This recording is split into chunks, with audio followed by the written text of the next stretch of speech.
We also have in there something that relates to our most fundamental principle of our democracy, voting. Voting. $3.6 billion in the bill, less than 0.1% of the whole bill, for voting, for voting by mail.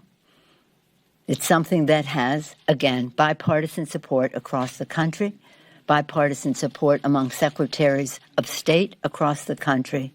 Is absolutely essential to our democracy that we remove obstacles to participation, now even more so when it is a health issue. And I'm going to dwell on that for a moment. What we saw in Georgia the other day was shameful. It was either a disgrace of incompetence or a disgrace of intention to suppress the vote. Time, it's all about time, the time it takes you to vote, 4, 5, 6 hours or more. In certain neighborhoods, 20 minutes or so, or less, in other neighborhoods.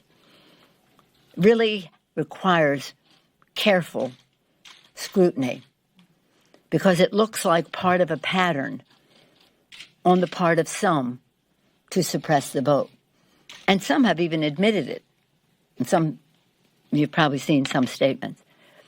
But it is also a prelude to what could happen in November, because we see it as a pattern of suppressing the vote, misinterpreting the vote, and so we have to protect the vote, protect it leading up to the elections, protect it on the day of the elections, and protect the count of the vote so that every vote is counted as cast.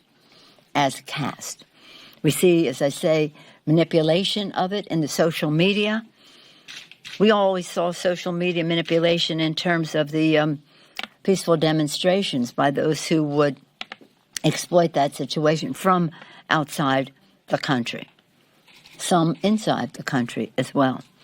So manipulation of the social media, obstacles to participation, suppression of the vote, all part of the Republican playbook. All part of the Republican playbook because they're afraid of the voters. They're afraid of the vote.